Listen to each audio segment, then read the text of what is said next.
অন্নপূর্ণা ভান্ডারে আবার বড় পরিবর্তন। এইবার শুধু ফর্মটা আবেদন করলেই হবে না, আবেদন করার পর যে রিসিভ কপিটা দেয় সেই রিসিভ কপির হার্ড কপি গিয়ে জমা দিয়ে আসতে হবে বিডিও অফিস, পঞ্চায়েত অফিস বা পৌরসভাতে, মানে যেখানে আপনাদের ওই অন্নপূর্ণা ভান্ডারের ফর্মগুলো জমা নিচ্ছে। কারণ অন্নপূর্ণা ভান্ডারও পুরুষের অ্যাকাউন্টে ঢুকেছে, এইরকমই তথ্য উঠে আসছে। এতে সাধারণ মানুষ একটু হয়রানি হবে, কারণ পরপর নিয়ম বদলাচ্ছে। কিন্তু সরকার প্রথমে যেমনটা ঘোষণা করেছিল, যারা যারা লক্ষ্মীর ভান্ডার পেত তাদের অ্যাকাউন্টে অন্নপূর্ণা ভান্ডারে 3000 করে ট্রান্সফার করে দেওয়া হবে। কিন্তু দেখা গেল লক্ষ্মীর ভান্ডারে ব্যাপক পরিমাণে দুর্নীতি ছিল। সেখানে প্রায় 2 লক্ষ পুরুষ মানুষ যারা লক্ষ্মীর ভান্ডার পেত, আবার অনেক পুরুষ মানুষ তো বিধবা ভাতাও পেয়েছে। তো এই সমস্ত দুর্নীতি আটকানোর জন্য সরকার কিন্তু প্রথমে 13 পাতার একটা বড় ফর্ম জারি করে। এইবার সেই ফর্ম আবেদন করার জন্য প্রসেসটা এতটাই ধীর হয়ে যায় যে সরকার পরবর্তী সময় আবার অনলাইনে আবেদন শুরু করে। প্রথমে অফলাইন, তারপরে সেটা অনলাইন আসে। অনলাইনে আবেদন করার পরেও যখন অন্নপূর্ণা ভান্ডারের 2 দফায় 3000 করে ট্রান্সফার করা হয়েছে, সেখানে শোনা গেছে নাকি পুরুষদের অ্যাকাউন্টেও অন্নপূর্ণা যোজনা এসেছে।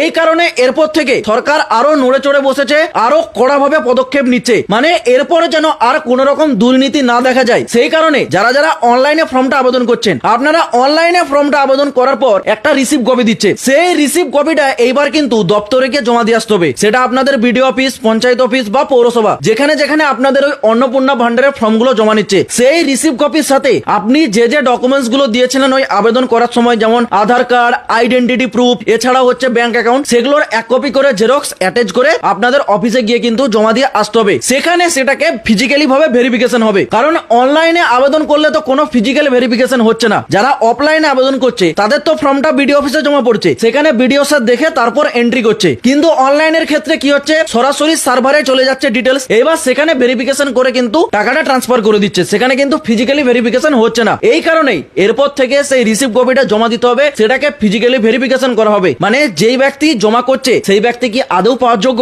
সে কি পুরুষ মানুষ নাকি মহিলা, এই সমস্ত কিছু যাচাই বাছাই করার জন্যই কিন্তু এই নতুন পদক্ষেপটা। তো যারা যারা পেয়ে গেছেন তাদের তো সমস্যা নেই, কিন্তু যারা যারা এরপর অনলাইনে আবেদন করবেন, আবেদনের পর রিসিভ কপিটার সাথে ডকুমেন্টস অ্যাটাচ করে অবশ্যই গিয়ে জমা দিয়ে আসবেন। আর এটাতে হয়রানি হওয়ার কিছুই নেই, কারণ সরকারি একটা প্রকল্প, সেটাকে যদি নিখুঁত ভাবে চালানো হয়, সেখানে যদি দুর্নীতি মুক্ত করতে হয়, তাহলে এইরকম একটু কষ্ট তো করতেই হবে। আর একবার কষ্ট করলে তো 5 বছর পুরো নিশ্চিন্তে থাকছেন। তাহলে বেশি না ভেবে ধীরে সুস্থে আবেদন করবেন, আর এই ভিডিওটা একটু শেয়ার করে দেবেন, কারণ এই তথ্যটা অনেকেই জানে না। এটুকুই